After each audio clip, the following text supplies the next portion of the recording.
अब्दुल्ला हमीद गुल साहब, तैयारी तो उनकी बड़ी ज़्यादा लग रही है। 2003 के बाद, इराक वॉर के बाद सबसे बड़ी अमरीकी अफवाज की जो मूवमेंट है ना, वो अब नज़र आ रही है। आपको लगता है ये दबाव बढ़ाने की ईरान पर कोशिश है या वाकई रमज़ान के अंदर कोई अटैक हो सकता है? देखिए, अगर उनकी तारीख देखी जाए तो रमज़ान के अंदर ही वो अटैक करने के आदी हैं और ये उन्होंने एक अपना फैसला किया है। अब ये भी देखना ज़रूरी है कि इस टाइम पे उनके लिए प्लसेस कौन से हैं, माइनसेस कौन से हैं। अमेरिका को ये मालूम है कि ये जंग तो वो शुरू कर सकता है, लेकिन ख़त्म करना उसके बस की बात नहीं रहेगी। और दूसरी बात ये है कि ये होम ग्राउंड जो है, ये चाइना और रशिया का है। ये होम ग्राउंड अमेरिका का नहीं है, ये वेनेज़ुएला नहीं है, जहां चाइना खामोश रह गया था और सिर्फ सिफारती सतह के ऊपर कंडेम करके बात आई गई हो गई थी और फिर उसके अंदर उनकी फौज जो थी वो खुद मुलव्विस थी। लेकिन यहाँ मामला कुछ और है। अभी जो रिजीम चेंज करने की बात यह है, वो भी आपने देख लिया कि अभी जो मसनूई किल्लत डॉलर की पैदा की गई 2025 दिसंबर से 2026 के जनवरी तक, जो वहाँ एक शोरिश बुलंद हुई ईरान के अंदर, उसके पीछे अमेरिका का हाथ था। और स्कॉट जो उनके वजीर खजाना हैं, उन्होंने इस बात को जो है तस्लीम भी कर लिया, बेसेंट साहब ने। और ये बात अब नजर आ रही है कि रिजीम चेंज वाला मामला तो खत्म हो गया। दूसरी जानिब यह है कि कौमें जब खड़ी हो जाया करती हैं तो उनके सामने फिर अमेरिका जो है उसकी दाल गलती नहीं है। आप देख लें कि लिबिया के अंदर हमला किया, क्या कर लिया। लिबिया अपनी जगह मौजूद है, इराक में किया, यमन में किया, सीरिया के अंदर तबाही की, दुनिया का कोई इलाका अफगानिस्तान के अंदर उन्होंने नहीं छोड़ा। लेकिन नतीजा क्या निकला? ईरान तो एक मुल्क है जो खड़ा हो गया और तकरीबन उसके पास इस टाइम पे 20,000 मिसाइल हैं। छोड़ दें कि वो मिसाइल किस तरह के हैं, लेकिन याद रखें कि ये जंग अमेरिका खुद नहीं करना चाहता, ये असल में जंग इजराइल करवाना चाहता है। लेकिन साथ ही साथ इजराइल जो है वो डरता भी है। उसका द हर्ट्ज अखबार और द जेरूशलम टाइम ये लिखते हैं कि ईरान के पास 8 से 10 न्यूक्लियर बॉम्ब मौजूद हैं। इनको भी अगर साइड पे रख दिया जाए तो फिर ये देखें कि क्या उनके पास एनरिच्ड यूरेनियम मौजूद है। तो एनरिच्ड यूरेनियम जो है वो तो नगमाना साहिबा भी जानती हैं कि वो एक डर्टी बॉम्ब का किरदार तो अदा कर सकते हैं। जी। और आईएईए की रिपोर्ट के मुताबिक पिछली दफा किसी किस्म की ताबकारी नहीं फैली थी जो 12 रोजा जंग हुई थी, जिसमें बी-52 बम्बार तैयारे जो है शामिल हुए थे। अब ये दबाव तो जरूर बढ़ाना चाह रहे हैं, लेकिन इनको ये भी मालूम है कि दुनिया के अंदर जो माशी अदम इस्तेहकाम है वो इतना बड़ा पैदा होगा कि उस खला को पुर करना नाकाम हो जाएगा किसी के लिए भी। और खास तौर पे जो गोल्ड और ऑयल प्राइसेस हैं, और खास तौर पे आबनाए हुर्मुज, जिसके अंदर तकरीबन दुनिया का 33% जो है वो ट्रेड रूट है, वो खत्म होके रह जाएगा। और खिताई ममालिक के अंदर जहां 21 अमेरिकन अड्डे मौजूद हैं, उनके ऊपर 60,000 के करीब फौजी मौजूद हैं। वो ईरान के हाइपरसोनिक मिसाइल, खैबर शिकन मिसाइल और उनकी जो स्टेल्थ बोट्स हैं, जिनको कामाकाजी बोट्स कहते हैं, या शाहिद उनके जो ड्रोन हैं, कामाकाजी ड्रोन हैं, जो कि रूस ने यूक्रेन वॉर में इस्तेमाल भी किए।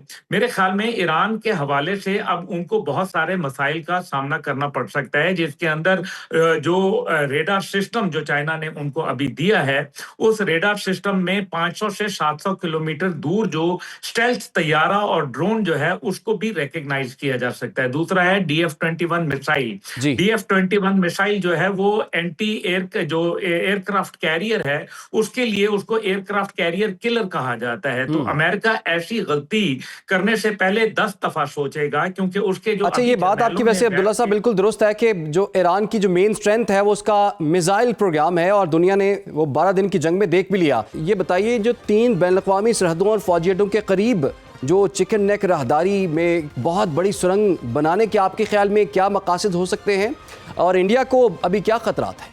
रहमान रहीम, बहुत बहुत शुक्रिया इमरान साहब। जहाँ तक ताल्लुक है सिलीगुड़ी का, तो ये आपको मालूम है, जैसे आपने खुद ही बयानी में कह दिया कि ये एक 20 ज़्यादा से ज़्यादा ये 20 किलोमीटर का एक पट्टी है, जो तकरीबन 7 स्टेट्स जो हैं, जिनको ट्रबल्ड स्टेट्स भी कहा जाता है, माओ बागी वहाँ मौजूद हैं, जिनको वो माओ बागी का नाम देते हैं या नक्सलाइट कहते हैं।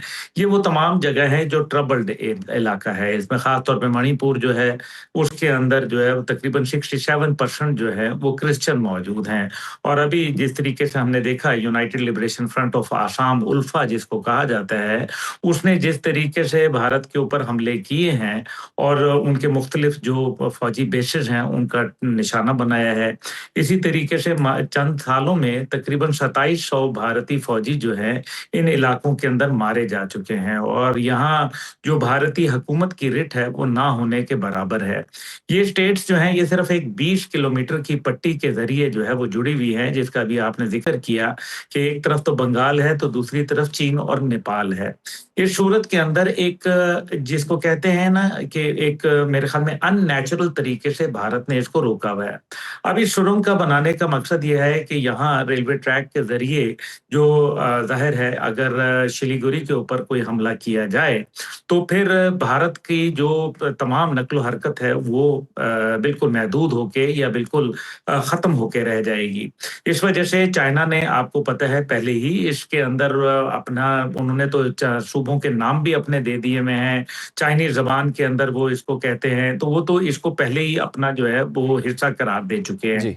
दूसरी जानिब जो है यहाँ बढ़ती हुई जो अस्करी कार्रवाइयाँ हैं, वो भारत के लिए बहुत तशवीशनाक हैं और ख़ास तौर पे जिस तरीके से अभी कंबोडिया और बाकी जगह के अंदर जो मामलात हो रहे हैं, उसके असरात बड़े ज़बरदस्त तरीके से इन तमाम स्टेट्स के अंदर महसूस किए जा रहे हैं। और अभी आपको ये नहीं भूलना चाहिए कि जब उस्मान हादी की बांग्लादेश के अंदर शहादत हुई, तो उस टाइम पे जो वहाँ नेशनल सिटीजन्स पार्टी की लीडरशिप थी, उन्होंने ये क्लेम किया कि ये इलाके जो हैं ये तो बंगाल का हिस्सा हैं और ये हम लेंगे और ये उनको बंगाल में शामिल होना चाहिए। ये वो तमाम चीज़ें हैं जिसके ऊपर भारत जो है वो काफ़ी अरसे से परेशान है और मैं आपको यहाँ ये भी बावर कराता चलूँ कि जनरल बिपिन रावत जो उनके कमांडर डिफेंस सर्विसेज थे और जी। उनको भी जो हेलीकॉप्टर क्रैश था या उसको गिराया गया था, ये तो खैर एक बड़ी लंबी बात हो जाएगी, जिसके अंदर उनके जो एयर फोर्स चीफ और नेवल चीफ थे, उनके भी कहीं असरात नज़र आते हैं।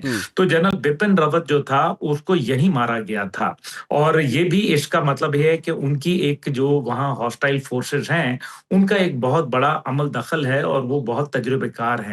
भारत को जो है वो किसी सूरत वहाँ जगह नहीं मिल रही और यहाँ आयरन ओर और दीगर इस किस्म की जो चीज़ें हैं, मादनियात हैं, वो बकसरत मौजूद हैं। अब इसके अंदर एक और भी बात है जी। और वो ये है कि बांग्लादेश जो है वो उसका असर और रसूख बढ़ता जा रहा है। जिस तरीके से अभी आपने देखा कि अमेरिका ने जो ट्रेड टैरिफ था, वो बांग्लादेश को ये कहा कि अगर आप हमें से कॉटन और कॉटन यार्न अगर आप हमसे खरीदेंगे, तो हम उस पे ज़ीरो ट्रेड टैरिफ आपकी गारमेंट इंडस्ट्री पे लगाएँगे, जबकि उसके बरक्स भारत के ऊपर वही जो मुआहदा है वो 18% ट्रेड टैरिफ की बात करता है। इसका मतलब ये है कि अमेरिका जो है वो बांग्लादेश को एक अलहदा एंटिटी के तौर पर भारत के तसल्लुत से पाक जो है वो देखना चाहता है और वो उनको उसी तरह से डील कर रहा है। बिल्कुल दूसरी जानिब अब्दुल्ला साहब, आपने बिल्कुल ठीक कहा कि भारत की जो बेचैनी है ना वो नजर भी आ रही है और बांग्लादेश का आपने जो जिक्र किया है, बांग्लादेश की सरहद के करीब भी भारत जो है 2 फौजी अड्डे जो है वो बना